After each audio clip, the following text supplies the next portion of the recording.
வணக்கம் நேயர்களே, காலை வணக்கத்தோடு நாடு மேடும் நிகழ்ச்சிக்கு வரவேற்கிறேன். நிகழ்ச்சிக்குள் செல்வதற்கு முன்பாக இன்றைய நாளின் முக்கிய செய்திகள் என்னவெல்லாம் இருக்கின்றன பார்த்துவிடும். தொடர்ந்து 4வது முறையாக பீகாரில் நிதிஷ்குமார் இன்று முதலமைச்சராக பதவியேற்கிறார். தமிழகத்தில் கொரோனா காரணமாக 50% வர்த்தகம் பாதிக்கப்பட்டிருப்பதாக வியாபாரிகள் வேதனை தெரிவித்திருக்கிறார்கள். அரசு மற்றும் கட்சிப் பணிகளுக்காக வரும் 21ஆம் தேதி உள்துறை அமைச்சர் அமித்ஷா தமிழகம் வருகிறார் என்ற செய்தியை பார்க்கிறோம். ஊழல் புகார் சுமத்தப்பட்டுள்ள சூரப்பாவை சஸ்பெண்ட் செய்ய வேண்டும் என்று திமுக தலைவர் மு.க.ஸ்டாலின் வலியுறுத்தியிருக்கிறார். சட்டத்திற்கு மேலானவரா சூரப்பா என்று இந்திய கம்யூனிஸ்ட் மாநில செயலாளர் முத்தரசன் கேள்வி எழுப்பியிருக்கிறார்.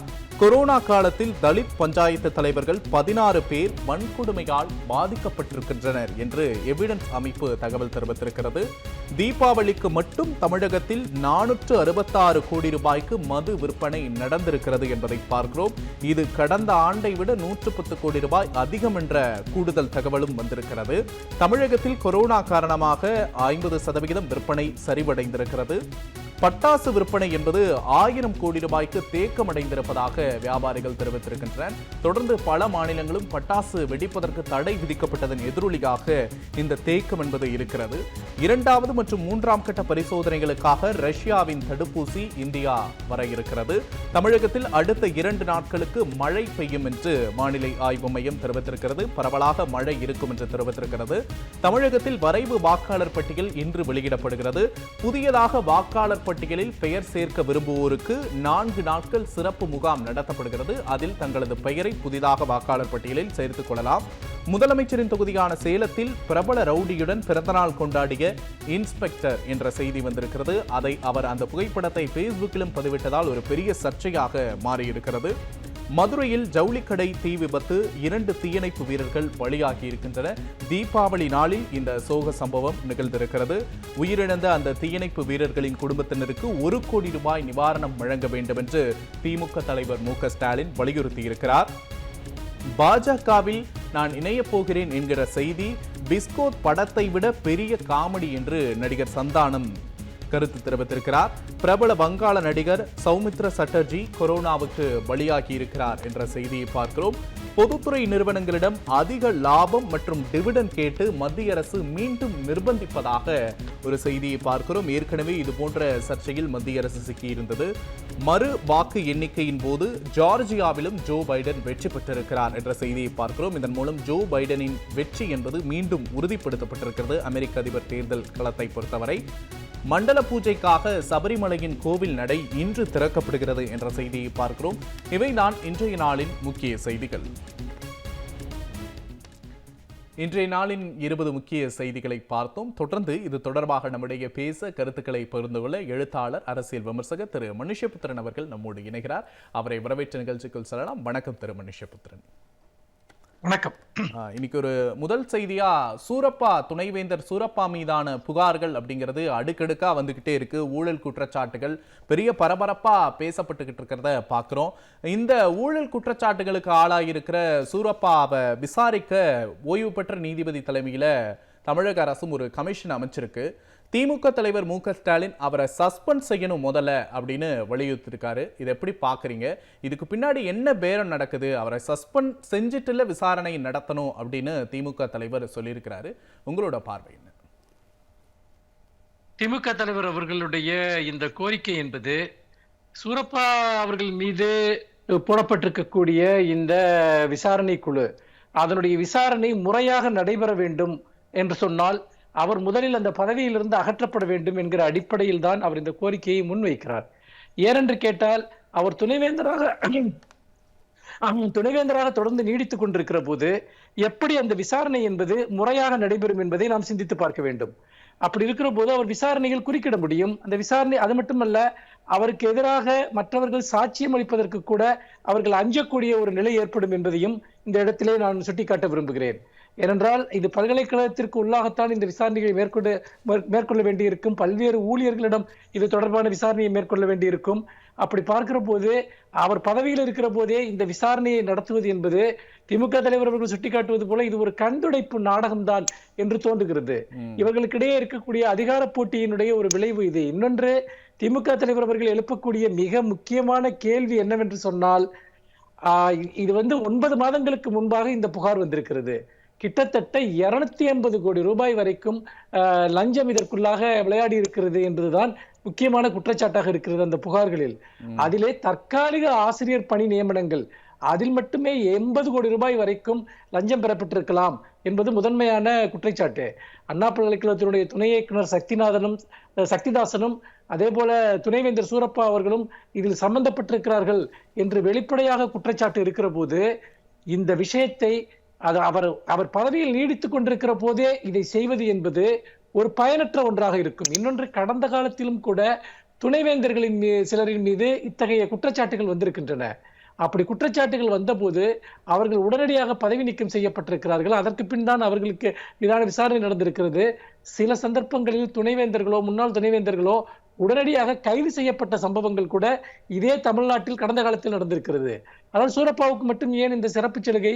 அவருக்குமே ஏன் அவரை இவ்வளவு தூரம் மென்மையாக அரசு கையாள வேண்டிய அவசியம் என்ன?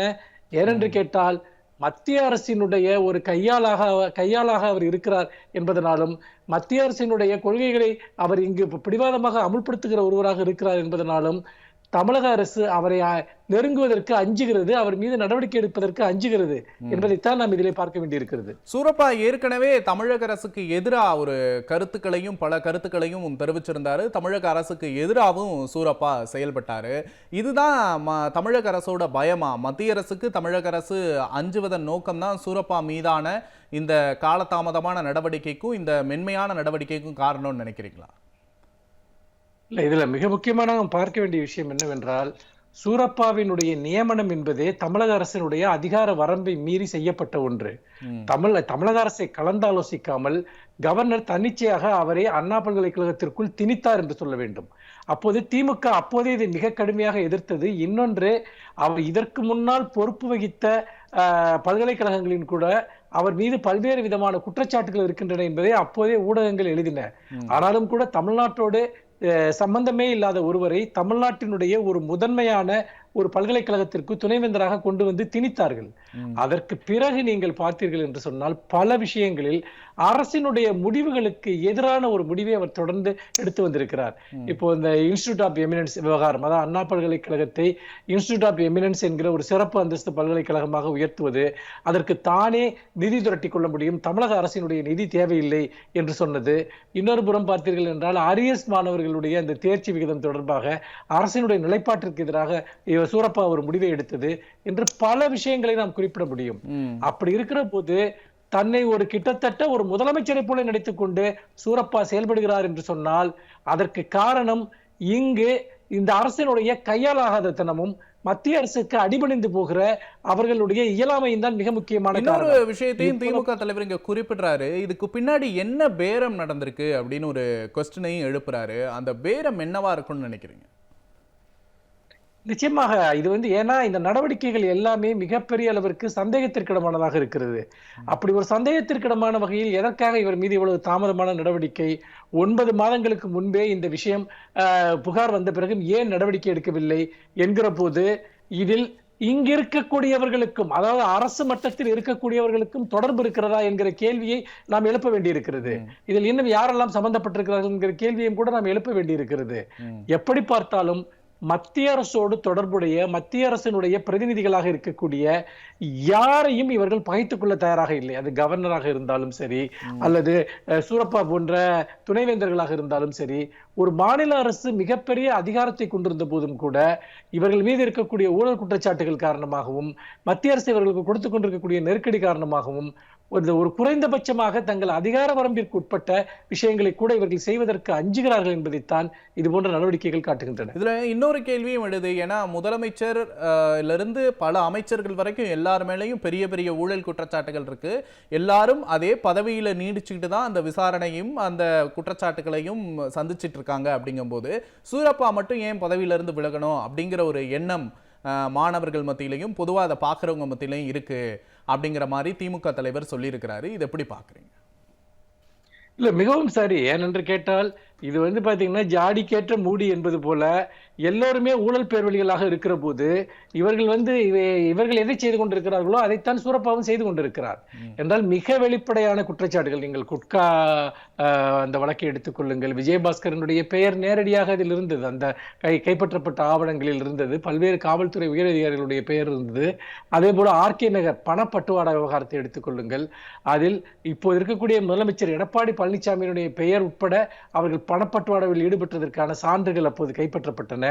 இப்படியாக வெளிப்படையாக இவர்கள் மீது எத்தனையோ குற்றச்சாட்டுகள் ஆதாரங்களோடு ஏற்கனவே இருந்த போதும் கூட அதை பற்றியெல்லாம் கவலைப்படாமல் இவர்கள் தொடர்ந்து ஆட்சியில் இருந்து கொண்டிருக்கிறார்கள். அப்படி இருக்கிற போது ஆட்சி அதிகாரத்தில், நிர்வாகத்தில் தார்மீக நெறி என்ற எதுவுமே தேவையில்லை என்பதை இங்கே ஒரு முன்னுதாரணமாக உருவாக்கிய ஆட்சி இந்த எடப்பாடி பழனிசாமியினுடைய ஆட்சி என்பதை நாம் மறந்துவிடக் கூடாது. அப்படி பார்க்கிற போது இவர்களை பொறுத்த வரைக்கும் ஊழல் என்பது அது ஒரு இயல்பான ஒரு அன்றாட நடவடிக்கையாக மாறிவிட்டது. அந்த ஒரு சுதந்திரத்தின் ஒரு பகுதியாகத்தான் சூரப்பா போன்றவர்களும் இங்கே செயல்பட்டுக் கொண்டிருக்கிறார்கள் என்று நான் பார்க்கிறேன். அடுத்த ஒரு முக்கியமான செய்தி என்னன்னா, தீபாவளிக்கு தமிழகத்துல மட்டும் தீபாவளிக்கு 466 கோடி ரூபாய்க்கு மது விற்பனை நடந்திருக்கு. இது போன வருஷத்தை கம்பேர் பண்ணும்போது 100 கோடி ரூபாய் கிட்ட அதிகம் அப்படின்னு சொல்றாங்க. இதோடு சேர்த்து இன்னொரு செய்தியுமே பார்க்க வேண்டியது இருக்கு. 50% வணிகம் அப்படிங்கிறது குறைஞ்சிருக்குன்னு பொதுவான வணிகர்கள் சொல்றாங்க. இங்க அரசு மதுக்கு கொடுக்கிற முக்கியத்துவத்தை மற்ற சிறு தொழில்களுக்கு அரசு கொடுக்கலையா அப்படிங்கிற கேள்வி எழுந்திருக்கு. அரசு கொரோனா பரவும் அப்படின்னு பல கூட்டங்களுக்கும் பல நிகழ்ச்சிகளுக்கும் தடை விதிக்கிற அரசு மதுவை இந்த அளவுக்கு மக்கள் அணுக காரணமா இருந்திருக்கு அப்படிங்கிறதையும் நம்ம பார்க்கிறோம். உங்களோட பார்வை? இல்ல, இதுல ஒரு விதத்துல பாத்தீங்கன்னா ஒரு சமூகவியல் பார்வையில் பார்க்க வேண்டி இருக்கிறது.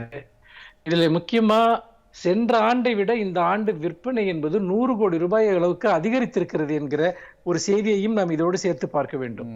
ஆனால் எல்லா இடங்களிலும் நீங்கள் வேலை இழப்பு, நீங்கள் புத்தாடைகளை விற்கக்கூடிய அந்த ஜவுளி கடைகளில் பார்த்தீர்கள் என்றால் பாதிக்கு மேல் விற்பனை குறைந்து விட்டது, பட்டாசு விற்பனை குறைந்து விட்டது. வேறு பொதுவான பண்டிகை காலத்தை ஒட்டி நடக்கக்கூடிய எல்லா விதமான விற்பனைகளுமே 50% கீழ் சரிந்து விட்டன. ஏனென்றால் மக்களிடம் வாங்கும் சக்தி என்பது முற்றிலுமாக ஒரு இல்லாமல் போய்விட்ட ஒரு காலகட்டமாக இது இருக்கிறது.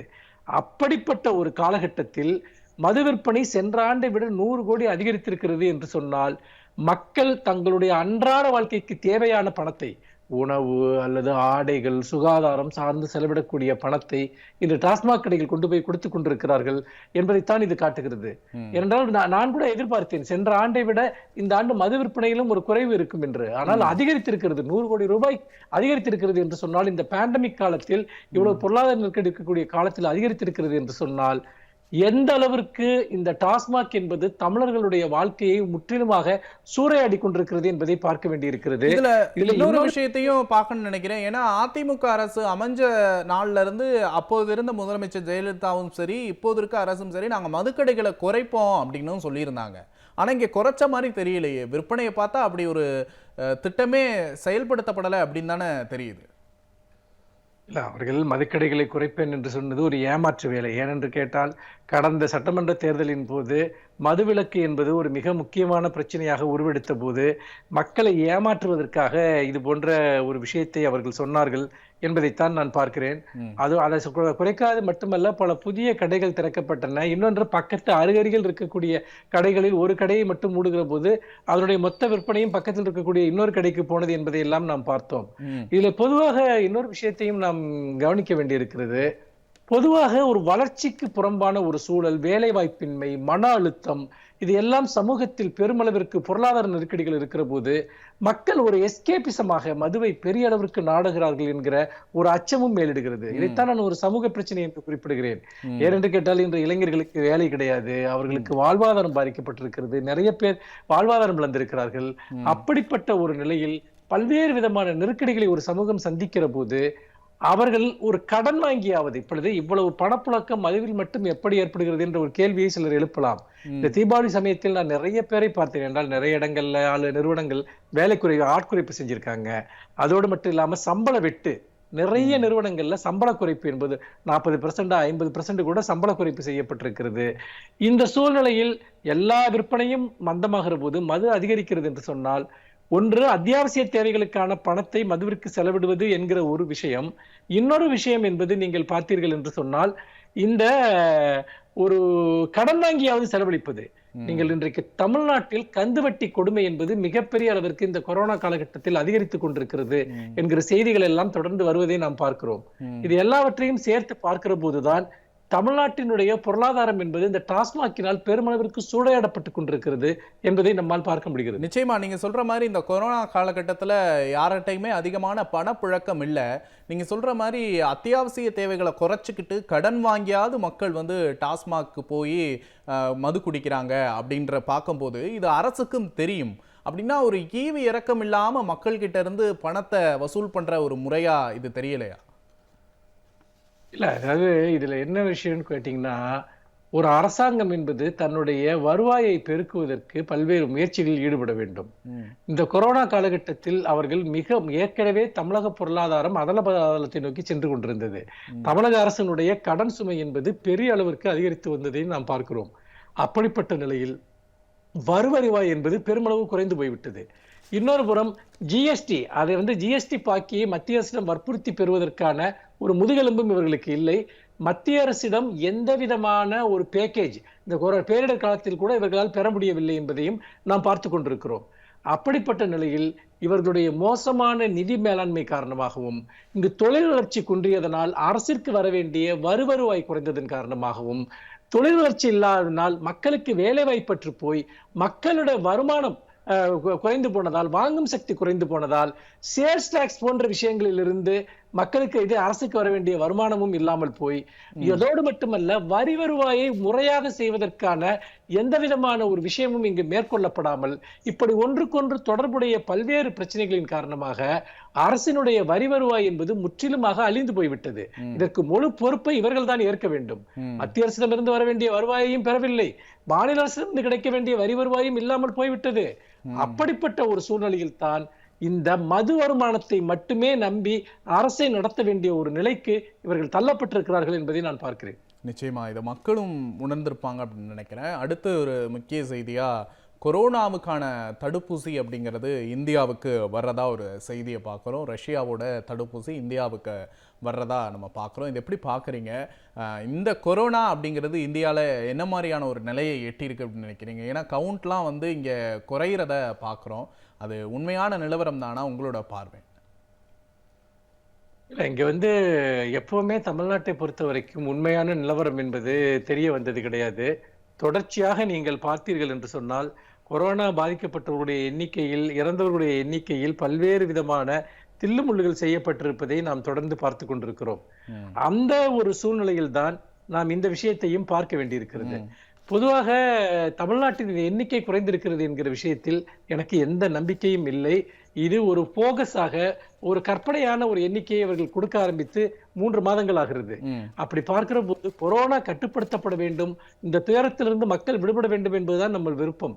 ஆனால் ஒரு போலியான ஒரு எண்ணிக்கையை கொடுப்பதன் மூலமாக மக்கள் மீண்டும் அவர்கள் எந்த பாதுகாப்பு உணர்வற்றவர்களாகவும் மாறி அந்த பரவல் பெரிய அளவிற்கு அதிகரிப்பதற்கு வாய்ப்பு இருக்கிறது என்பதை நாம் பார்க்கிறோம். கொரோனா தடுப்பு மருந்து நிச்சயமாக அது ஒரு மிகுந்த ஒரு இறுதி கட்டத்தை அந்த சோதனைகள் அடைந்திருக்கின்றன. பல்வேறு மருத்துவ அமைப்புகள் அந்த முயற்சியில் தீவிரமாக ஈடுபட்டிருக்கின்றன என்ற செய்திகள் தொடர்ந்து வருகின்றன. ஆனால் இந்த மருந்து எல்லா மக்களுக்கும், இந்த தடுப்பு மருந்து கிடைக்குமா என்பதுதான் இப்பொழுது மிக முக்கியமான கேள்வியாக இருக்கிறது. ஆனால் பல லட்சம் கோடி மில்லியன் டாலர் வர்த்தகமாக இந்த கொரோனா தடுப்பு மருந்து இருக்க போகிறது என்கிற ஒரு செய்திகளையும் நாம் பார்க்கிறோம். அப்படி பார்க்கிற போது இந்தியா போன்ற வறுமை மிகுந்த ஏழை எளியவர்கள் மிக்க ஒரு நாட்டில் அரசு இதை எவ்வளவு பேருக்கு கொடுக்க போகிறது, எவ்வளவு தூரம் மக்கள் இதை பெறப்போகிறார்கள் என்கிற ஒரு மிகப்பெரிய கேள்வியும் நம் முன்னால் இருந்து கொண்டிருக்கிறது. நிச்சயமா எல்லாருக்கும் அந்த மருந்து சென்றடையணும் அப்படிங்கறதான் எல்லாரோட எதிர்பார்ப்பாகவும் இருக்கு. பொறுத்திருந்து பார்க்கலாம். தொடர்ந்து நம்ம நேர்களை நாடு மேடு நிகழ்ச்சியில் தொடர்ந்து பேசலாம். திரு மனுஷபுத்திரன், இன்னொரு செய்தி என்னன்னா, அரசு மற்றும் கட்சி பணிகளுக்காக 21ஆம் தேதி மத்திய உள்துறை அமைச்சர் அமித்ஷா தமிழகம் வருகிறார் அப்படிங்கிற செய்தியை பார்க்குறோம். இதை ஒட்டி தமிழக பாஜக தலைவர் எல் முருகன் என்ன சொல்லியிருக்கிறார்னா, மத்திய அமைச்சர் அமித்ஷாவோட வருகை எதிர்க்கட்சிகளுக்கு பயத்தை கொடுத்துருக்கு அப்படின்னு ஒரு ஸ்டேட்மெண்ட்டை சொல்லியிருக்கிறாரு. இதை எப்படி பார்க்குறீங்க? ஒரு உள்துறை அமைச்சரோட வருகை அப்படிங்கிறது அந்த அளவுக்கு எதிர்க்கட்சிகளுக்கு பயத்தை கொடுத்துருமா? உங்களோட பார்வை என்ன? இதெல்லாம் பாஜகவினுடைய தமிழக தலைவரினுடைய பகல் கனவுகள், ஆசைகள், இன்னும் சொல்ல போனால் அவர் தனக்குத்தானே தன்னம்பிக்கையை ஊட்டிக் கொள்வதற்காக எங்களை பார்த்து எல்லோரும் பயப்படுகிறார்கள் என்று சொல்லிக் கொண்டிருக்கிறார். ம். இன்னொன்று, அமித்ஷா ஏதோ ஒரு பெரிய மெஜிஷியன் போன்றும் அவர் நினைத்ததை எல்லாம் எல்லா இடத்திலும் செய்து விடுவது போன்றும் ஒரு தோற்றம் இங்கு தொடர்ந்து கட்டமைக்கப்படுகிறது. ஆனால் பல மாநிலங்களில் பாஜக கடந்த சில வருடங்களில் பல மாநில தேர்தல்களில் அமித்ஷாவினுடைய அந்த சோசியல் என்ஜினியரிங் அல்லது அந்த ஒரு பொலிட்டிக்கல் ஸ்ட்ராட்டஜி இதெல்லாம் தோல்வி அடைந்தது என்பதையும் பல மாநிலங்களில் பார்த்திருக்கிறோம். அப்படி வெற்றி பெற்ற மாநிலங்களில் கூட அரசு அதிகாரத்தை பயன்படுத்தி கொண்டு தங்களுடைய புலனாய்வு அமைப்புகளை பயன்படுத்தி கொண்டு இன்னும் சொல்ல போனால் கவர்னர் போன்றவர்களுடைய அதிகாரத்தை பயன்படுத்தி கொண்டு அவர்கள் ஆட்சி கவிழ்ப்புகளில் ஈடுபட்டிருக்கிறார்கள், குறுக்கு வழிகளில் ஆட்சியை கைப்பற்றி இருக்கிறார்கள். அதே போல சாதி மத மோதல்களை உருவாக்குவது, சாதி ரீதியாக அணிதிரட்டல், பிளவுபடுத்தல் போன்ற விஷயங்களை செய்து கொண்டிருக்கிறார்கள். தமிழ்நாட்டில் இது எதுவுமே எடுபடவில்லை என்பது கடந்த நாடாளுமன்ற தேர்தலின் போதே திட்ட தெளிவாக தெரிந்துவிட்டது. ஏனென்றால் பாஜக கூட்டணிக்கும் கடந்த நாடாளுமன்ற தேர்தலின் போது மக்கள் சரியான பாடம் கற்பித்தார்கள் என்பதை நாம் மறந்துவிடக் கூடாது. இன்னொரு மிக முக்கியமான விஷயம் என்னவென்று சொன்னால், அப்படி யாராவது அமித்ஷாவை பார்த்து பயப்பட வேண்டும் என்று சொன்னால் அதிமுக தான் பயப்பட வேண்டும். எடப்பாடி பழனிசாமி, ஓபிஎஸ் போன்றவர்கள் தான் பயப்பட வேண்டும், அமைச்சர்கள் தான் பயப்பட வேண்டும். கூட்டணி பேரங்களும் நடக்கலாம் அப்படிங்கிற ஒரு கருத்து இதுல உழவிக்கிட்டு இருக்கு. ஒருவேளை அதைத்தான் குறிப்பிட்டு எல் முருகன் சொல்லியிருப்பாரோ? அப்படி பார்க்கிற போது அப்படி அவர்கள் அஞ்சுவதற்கான பல சூழல்கள் இங்கு இருக்கின்றன. ஏனென்று கேட்டால், தொடர்ச்சியாக இவர்கள் மீதான ஊழல் குற்றச்சாட்டுகள் மட்டுமல்ல, அதிமுகவையே பல அணிகளாக பிளவுபடுத்தி அதற்குள்ளாக ஒரு சர்க்கஸ் விளையாட்டை இன்றைக்கு பாஜக நடத்தி கொண்டிருக்கிறது. அவர்களுடைய நோக்கம் என்பது அதிமுக என்கிற கட்சியை முற்றிலுமாக அழிக்க வேண்டும், அந்த இடத்தில் தாங்கள் ஒரு எதிர்க்கட்சியாக வளர வேண்டும் என்பது. அப்படி இருக்கிற போது சீட் பேரங்களில் அவர்கள் ஈடுபடுவதற்கு இந்த ஊழல் வழக்குகளை காட்டி தங்களுக்கு அதிகமான இடங்களை கேட்டு அவர்கள் நிர்பந்திப்பதற்கு வாய்ப்பு இருக்கிறது. அதற்கு அவர்கள் இணங்க மறுத்துவிட்டால் அதற்கு பதிலாக இந்த ஊழல் வழக்குகளை விரைவுபடுத்துவது போன்ற விஷயங்களையும் செய்வதற்கான வாய்ப்புகள் இருக்கின்றன. அதனால் அமித்ஷாவை பார்த்து, மத்திய அரசை பார்த்து யாராவது பயப்பட வேண்டும் என்று சொன்னால் அது உண்மையிலேயே அதிமுக தான் பயப்பட வேண்டும். அல்லது நோட்டாவுக்கு இணையாக போட்டி போட்டிருக்க கொண்டிருக்கக்கூடிய சில சிறிய கட்சிகள் வேண்டுமானால் பயப்படலாம். எதிர்க்கட்சி, மற்றபடி எதிர்க்கட்சிகள் பயப்படுகின்றன என்று சொல்வது என்பது, முருகன் அவர் தன்னைத்தானே ஒரு மிகப்பெரிய ஒரு ஆளுமையாக அவர் செயற்கையாக கட்டமைத்துக் கொள்கிற ஒரு பரிதாபகரமான முயற்சியைத்தான் அது காட்டுகிறது. இன்னொன்று, சமீபத்தில் தமிழக பாஜக தலைவர் முருகன் எடுத்த எல்லா விதமான நடவடிக்கைகளையும் தமிழக மக்கள் நிராகரித்து விட்டார்கள். அவருடைய எல்லா விதமான மதம் சார்ந்த அரசியல் நடவடிக்கைகளும் தமிழக மக்களால் கடுமையாக நிராகரிக்கப்பட்டு விட்டன. அது அனைத்தும் படுதோல்வி அடைந்து விட்டது. மக்களிடம் ஒரு சிறு ஆதரவு கூட அதற்கு இல்லை என்பதை அவர்கள் வெளிப்படையாக பார்க்கிறார்கள். அப்படி பார்க்கிற போது தமிழக பாஜகவை பொறுத்த வரைக்கும் அவர்கள் நினைக்கிற எந்த திட்டமும் தமிழகத்தில் செல்லுபடியாகாது. தமிழக மக்கள் தங்களுடைய தனிப்பட்ட மத நம்பிக்கைகளை தனியாகவும் தங்களுடைய அரசியல் கருத்துக்களையும் நம்பிக்கைகளையும் தனியாகவும் வைத்திருக்கிறார்கள். அப்படி இருக்கிற போது திராவிட இயக்கத்தினுடைய சமூக நீதி சார்ந்த, சமூக நலன் சார்ந்த கொள்கைகளினால் பெரும்பாலான தமிழர்கள் பயன்பெற்றிருக்கிறார்கள் என்கிற போது பாஜக மதத்தை வைத்து செய்யக்கூடிய அரசியல் இங்கு ஒருபோதும் எடுபடாது. கடந்த காலத்திலும் தேர்தல் காலங்களில் பலமுறை அமித்ஷா இங்கு வந்திருக்கிறார். அப்பொழுது என்ன விளைவு ஏற்பட்டதோ அதேதான் இப்போதும் ஏற்படும். இதெல்லாம் ஊடகங்கள் ஒரு 4 நாளைக்கு இந்த பிம்பத்தை ஊதி பெருக்குவதற்காக செய்யப்படுகிற ஒரு விஷயம். இதில் எந்த விதமான உண்மையும் கிடையாது. இதெல்லாம் வெற்று சவடால்கள் என்று நான் பார்க்கிறேன். நிச்சயமா தமிழக மக்கள் எதையுமே பகுத்தறியக்கூடியவங்க அப்படிங்கிறதான் வரலாறு. தொடர்ந்து இன்னொரு செய்தி என்னன்னா, அமெரிக்காவில் நடந்த மறு வாக்கு எண்ணிக்கையில் ஜார்ஜியாலையும் ஜோ பைடன் தான் வெற்றி பெற்றிருக்கிறாரு. ஜோ பைடனோட வெற்றி அப்படிங்கிறது முழுவதுமாக உறுதிப்படுத்தப்பட்ட இந்த நிலையிலையும் கூட ட்ரம்ப் தொடர்ந்து அதை எதிர்த்துக்கிட்டே இருக்காரு, மறுத்து பேசிக்கிட்டே இருக்காரு. நான் தோல்வியடையில, தேர்தலில் சதி நடந்திருக்கு அப்படின்லாம் சொல்றாரு. ட்ரம்ப்போட இந்த மனநிலையை எப்படி பார்க்குறீங்க? அடுத்து அமெரிக்காவில் என்ன நடக்கும்?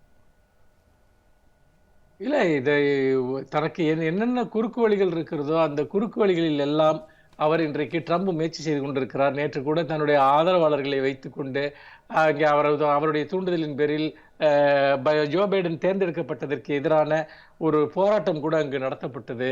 பிரச்சனை என்னவென்று சொன்னால், மக்களினுடைய தீர்ப்பை எப்போது ஒரு தலைவர் ஏற்றுக்கொள்ள மறுக்கிறாரோ அப்போதே அவர் ஜனநாயகத்தில் நம்பிக்கையற்ற அல்லது சர்வாதிகாரத்தை விரும்புகிற ஒரு தலைவராக மாறிவிடுவார் என்பதுதான் அடிப்படை. அப்படி பார்க்கிற போது அமெரிக்கா இதுவரைக்கும் உருவாக்கி வந்திருக்கக்கூடிய தேர்தல் ஜனநாயகத்திற்கு ஒரு மிகப்பெரிய ஒரு அவமானத்தை இன்றைக்கு ட்ரம்ப் உருவாக்கி கொண்டிருக்கிறார் என்பதைத்தான் நாம் பார்க்கிறோம்.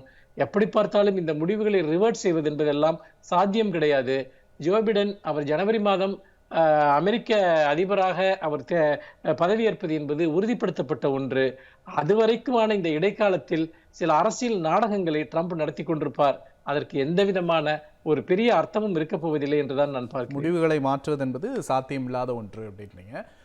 நிகழ்ச்சியில் பங்குண்டமைக்காக மிக்க நன்றி. நேயர்களை மீண்டும் ஒரு நாடு நிகழ்ச்சியில் சந்திக்கலாம். வணக்கம்.